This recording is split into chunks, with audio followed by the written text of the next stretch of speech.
Assalamualaikum warahmatullahi wabarakatuh.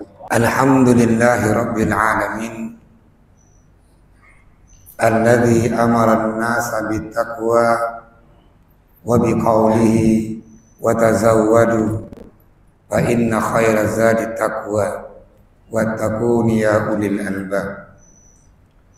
Asyhadu an la ilaha illallah wahdahu la syarika lah wa asyhadu anna Muhammadan abduhu wa rasuluh. Allahumma salli wa sallim ala hadzal nabiyil karim wa ala alihi wa sahbihi wa man tabi'ahum bi ihsanin ila yaumiddin. Wa qala ta'ala fil Qur'anil karim, innahu huwa asdaqul qailin. A'udzu billahi minasyaitonir rajim. Bismillahirrahmanirrahim. Ya ayyuhalladzina amanu taqullaha haqqa tuqatih wa la tamutunna illa wa antum muslimun. Shadaqallahul azim. Amma ba'd. Ya ma'syaral muslimin, usini nafsi wa iyyakum bitaqwallah. Faqad fazal muttaqun. Ittaquhu bisiri wal alaniyah la'allana minal muttaqin. Kaum muslimin sidang jamaah Jum'ah rahimakumullah, mari kita awali khutbah yang singkat pada hari yang mulia ini untuk senantiasa memuji, mensyukuri nikmat-nikmat yang Allah berikan. Maka di antara ketakwaan adalah kita menggunakan segala nikmat yang Allah berikan dalam ketaatan kepada Allah. Yang kedua, salawat dan salam kita kirimkan ke baginda Rasulullah sallallahu alaihi wasallam. Nabi ketika diminta oleh sahabat Mu'az bin Jabal radhiyallahu anhu, tak kala Mu'az mau meninggalkan kota Madinah dan mau berangkat ke kota Yaman, Mu'az datanglah ke Rasulullah. Ya Rasulullah, kata Mu'az, ausini, berikan saya wasiat. Maka baginda Rasulullah memberikan wasiat untuk Mu'az bin Jabal dan kita semuanya. Wasiat Nabi adalah ittaqillaha haitsuma kunta. Bertakwalah kamu, kata Rasulullah, dimanapun engkau berada. Kembali Mu'az menimpali, ya Rasulullah, zidni, tambah lagi wasiatnya. Nabi menambahkan lagi, ittabi'is sayyi'ata wal hasanah tamhuha, ikuti segala keburukan dengan kebaikan. Dan lagi-lagi Mu'az tambahkan lagi, ya Rasulullah, zidni, tambahkan lagi. Di kali yang ketiga Nabi menambahkan, wa khaliqin nas bi khuluqil hasan, bergaullah dengan orang dengan akhlak yang mulia. Jamaah Jum'ah yang Allah muliakan, Allah subhanahu wa ta'ala perintahkan kita dan wajibkan kita untuk bertakwa. Sehingga para rasul, kalau kita lihat dalam surah Asy-Syu'ara, idz qala lahum akhuhum Nuh alla tattaqun, dan tak kala Nabi Nuh berwasiat untuk kaumnya. Wasiatnya adalah untuk selalu bertakwa kepada Allah dengan struktur kata yang sama, redaksi yang sama. Dalam surah Asy-Syu'ara, Nabi Hud, Nabi Lut, dan juga Nabi Saleh alaihi salam memberikan wasiat kepada kaumnya untuk selalu bertakwa. Maka wasiat takwa ini dari masa ke masa, dari masa Rasulullah, dari masa sahabat, dari salafus saleh, para ulama al-awwalin wal mutaakhirin, wasiatnya adalah untuk selalu bertakwa. Jamaah Jum'ah yang Allah muliakan, pertanyaannya adalah, kenapa wasiat takwa itu dari masa ke masa terus berantai? Maka jawabannya adalah, jika kita buka kitab A'malul Qulub, Imam Shalih Al-Munajjid menyampaikan, kita ini manusia butuh kepada takwa itu, baik dalam kehidupan dunia maupun dalam kehidupan akhirat. Ketika orang hidup punya masalah, ingin dimudahkan dalam masalahnya. Ketika orang hidup diuji dengan kesulitan-kesulitan, ingin dimudahkan dalam kesulitannya, kuncinya adalah takwa. Dan tak kala kita punya keluarga, kita punya harta, kita kepingin, kita berharap apa yang kita miliki ini mendatangkan keberkahan, kuncinya adalah takwa. Tak kala kita ingin dosa-dosanya Allah ampuni, ingin Allah jadikan hati kita hati yang tenang, kuncinya adalah ketakwaan. Jamaah-jamaah yang Allah muliakan, dan tak kala kita meninggal dunia, dalam kasat mata kita orang-orang yang meninggal itu adalah diantarkan ke alam kuburnya. Di alam kubur itu semua orang berharap dilapangkan kuburannya, dimudahkan urusan kuburannya, diberikan cahaya, diberikan teman di alam kuburnya. Lagi-lagi kuncinya adalah ketakwaan. Dan tak kala Allah bangkitkan kita di yaumul ba'ats, dikumpulkan di padang mahsyar, Al-Quran gambarkan inilah saat-saat yang mencegah. Yaqul mar'u min akhi, dulu berkawan gak kenal lagi, sampai orang saking sibuknya ngurus masing-masing, dia gak kenal ayahnya, gak kenal ibunya, saudaranya. Namun tak kala itu ada orang yang Allah mudahkan. Siapa? Mereka lah orang-orang yang bertakwa. Jamaah-jamaah yang Allah muliakan, pertanyaan yang paling mendasar adalah apakah kita sudah termasuk orang-orang yang bertakwa? Di antara barometer ukuran yang Allah sampaikan dalam surah Ali Imran 134, siapakah orang-orang yang bertakwa? Yang pertama kata Allah, alladzina yunfikuna bisarra'i wa dharra.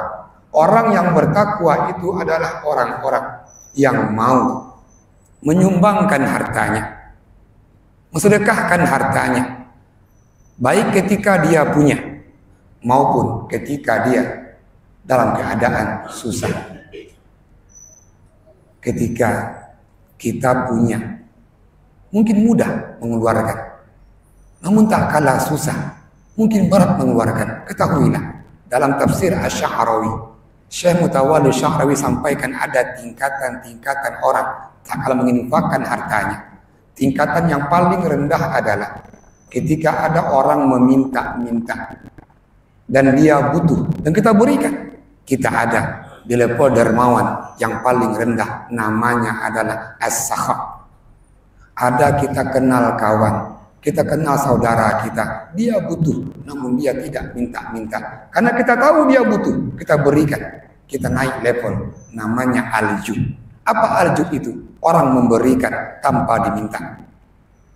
Ada orang yang Allah lapangkan rezekinya, berinfak, bersedekah dalam jumlah yang banyak, dalam waktu yang panjang. Ini levelnya ada di level yang ketiga, namanya al-karam.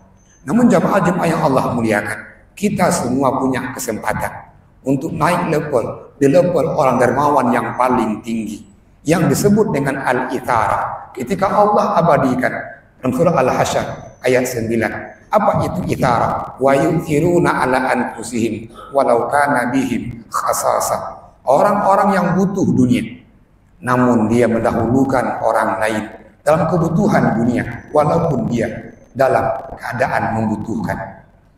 Ketika kita buka tafsir Ibnu Katsir menjelaskan ayat ini, asbabun nuzulnya adalah ada orang dari Mekah datang ke Madinah dan dalam keadaan kelaparan, berhari-hari nggak makan, datang ke Rasulullah sambil mengadu, ya Rasulullah ini majhud, ya Rasul saya kelaparan. Nabi panggillah istri-istri Nabi untuk siapkan makanan. Namun kata Sayyidah Aisyah, ya Rasulullah ma indana ilal ma, kita nggak punya apa-apa kecuali air minum. Nabi gandeng tangan sahabat dari Makkah ini, dihadapkan ke sahabat yang ada di Madinah Ansar. Apa kata Nabi? Man yudifu hadzal rajul, siapa yang mau menjadikan orang ini, kata Rasulullah, tamunya malam ini. Seorang sahabat angkat tangan. Dan tafsir Ibnu Katsir namanya adalah Talha bin Abdullah Al-Ansari. Kata Talha, ya Rasulullah, saya ya Rasul.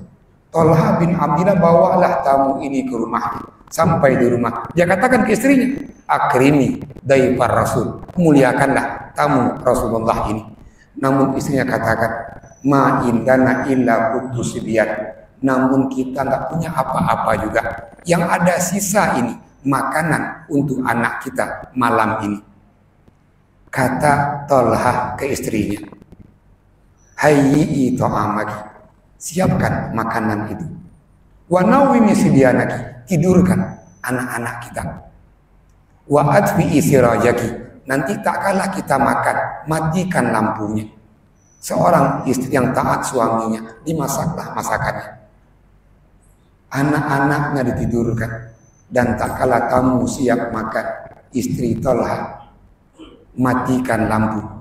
Suami istri ini pura-pura makan dengan tamunya, dan tak kalah esok paginya Nabi senyum. Apa kata Nabi? Ajiballahu min fa'alikum, wahai Talha, ya Rasulullah, Allah bangga dengan amalan kalian, menjamu tamu kalian. Kalian mau kelaparan, demi tamu kalian bisa makan. Lantas Allah turunkanlah ayat ini, wa yusiruna ala anfusihim walau kana bihim khasasah. Orang-orang yang bertakwa itu adalah orang-orang yang mau membantu orang lain dalam hal dunianya, walaupun di saat yang sama dia membutuhkan. Inilah level sedekah infak yang paling tinggi. Jamaah Jumat yang Allah muliakan, ketahuilah, Nabi pernah ajarkan kita, mana sadaqatun min ma, harta kita ini tidak akan pernah habis, tidak akan pernah berkurang dengan sedekah yang kita keluarkan. Di antara isyarat sahabat adalah Ali bin Abi Thalib karamallahu wajah. Suatu ketika Ali pulang tanya istrinya Sayyidah Fatimah, hal indakum ta'am, apakah Fatimah ada yang kita bisa makan pagi hari ini? Kata Fatimah, ma indana, wahai suamiku, hari ini kita tidak punya apa-apa. Saya baru saja, kata Fatimah, mau ke pasar untuk beli kebutuhan keluarga kita. Saya punya uang 6 dirham, kata Sayyidah Fatimah, upah bekerja di tempat sahabat Salman Al-Farisi. Kata Ali bin Abi Thalib, serahkan yang 6 dirham itu ke saya, biar saya yang ke pasar, karena engkau ya Fatimah sudah cukup lelah. Fatimah serahkanlah yang 6 dirham tadi. Berangkatlah Ali bin Abi Thalib ke pasar dengan tujuan membeli kebutuhan keluarganya. Namun belum sampai ke pasar, ada orang yang tua sambil bentangkan tangannya, dan orang ini membacakan Al-Baqarah 245. Apa bunyi ayat? Man dzalladzi yuqdillaha qardan hasanah. Orang-orang yang mau meminjamkan uangnya kepada Allah, fayudha'ifahu lahu adhafan katsira, Allah akan lipat gandakan pinjaman itu. Wallahu yaqbid wa yabsut, Allah lah yang maha melapangkan dan menyempitkan rezeki. Ali bin Abi Thalib sangat paham tentang makna ayat ini. Tangannya bergerak masuk kantong bajunya. Di kantong bajunya ada uang 6 dirham. Namun sesaat itu dia teringat wajah anak-anaknya dan wajah istrinya yang menunggu makanan. Namun di kali yang kedua, orang yang tua ini membaca Al-Baqarah 245, mengulang ayatnya. Maka di kali yang kedua, Ali bin Abi Thalib ambil uang yang 6 dirham itu, serahkan semuanya ke orang tua ini. Dan Ali kembali pulang. Sampai di rumah, Fatimah bertanya, suamiku, mana makanan yang engkau beli? Ali enggak menjawab. Di kali yang kedua, bukankah engkau ke pasar untuk beli makanan? Mana makanannya? Di kali yang kedua, Ali bin Abi Thalib juga enggak menjawab. Namun di kali yang ketiga, kata Sayyidah Fatimah, wahai suamiku, engkau tahu persis anak-anak kita belum makan dari semalam. Engkau juga belum makan. Saya pun juga belum makan. Mana makanan yang engkau beli? Jamaah Jumat yang Allah muliakan, sambil mengusap air matanya, Ali bin Abi Thalib karamallahu wajhah katakan, ya Fatimah, uang 6 dirham yang engkau berikan tadi sudah aku pinjamkan kepada Allah. Istri yang taat suaminya, enggak marah. Kata Sayyidah Fatimah, kalau itu engkau amalkan wahai suami, saya istrimu mendukungmu. Namun Ali bin Abi Thalib, seorang kepala keluarga, tahu persis tanggung jawabnya kepada keluarganya. Keluarlah Ali bin Abi Thalib, tujuannya adalah rumah Rasulullah, dengan harapan di rumah Rasulullah ada sisa makanan untuk keluarganya. Namun di tengah-tengah jalan Ali dipanggil, ya Aba Hasan, engkau belilah unta saya. Kata Ali, saya gak punya uang. Kata orang itu, engkau boleh beli unta ini dengan utang dulu. Berapa harganya? Kata Ali, harganya 100 dirham. Dibelilah oleh Ali unta itu seharga 100 dirham. Dan Ali lanjut ke perjalanan. Di sampingnya ada unta. Belum jauh Ali berjalan kaki, ada orang yang panggil lagi, ya Aba Husain, apakah dijual untanya? Wahai bapaknya Husain, dijual nggak untanya? Iya, kata Ali. Berapa harganya? Harganya 300 dirham. Orang itu bayar untanya Ali dengan harga tunai 300 dirham. Ali kembali mencari orang yang menjual unta itu, namun Ali nggak menemukan. Lantas terus ke pasar beli kebutuhan keluarganya. Sampai di rumah, Fatimah bertanya dan Ali menjelaskan. Jamaah Jumat yang Allah muliakan, Ali berangkat ke Masjid Nabawi, tunaikan tahiyat masjid 2 rakaat. Setelah salat, baginda Rasulullah menghampiri Ali bin Abi Thalib. Kata Rasulullah, ya Ali, atakusu am akusu, apakah saya atau engkau yang akan bercerita? Kata Ali, engkau ya Rasulullah. Jamaah, ketahuilah, Nabi katakan ke Ali bin Abi Thalib, wahai Ali, hari ini engkau pinjamkan uang kepada Allah 6 dirham.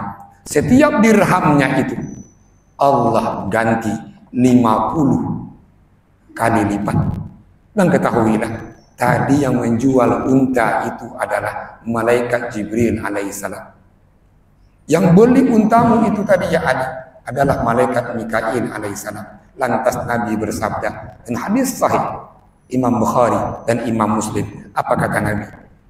Ma min abdin yusbihul ibad, tidaklah kita bangun di pagi hari illa malakani yang zilani. Setiap kita ini Allah kirim 2 malaikat. Satu malaikat angkat tangan. Apa doanya? Allahumma ati munfiqan khalafah. Ya Allah, orang-orang yang infakkan hartanya, orang-orang yang bersedekah, berikan dia balasan yang berlipat ganda. Dan malaikat satu lagi juga berdoa, Allahumma a'ti mumsikan talafah. Ya Allah, orang-orang yang pelit, orang-orang yang krik, berilah dia kehancuran dan kebinasaan. Jamaah Jumat yang Allah muliakan, inilah sifat orang yang bertakwa yang pertama. Dan yang kedua dalam ayat ini adalah wal kadhiminal ghaidha, orang-orang yang mampu menahan amarahnya tak kala dia bisa untuk marah.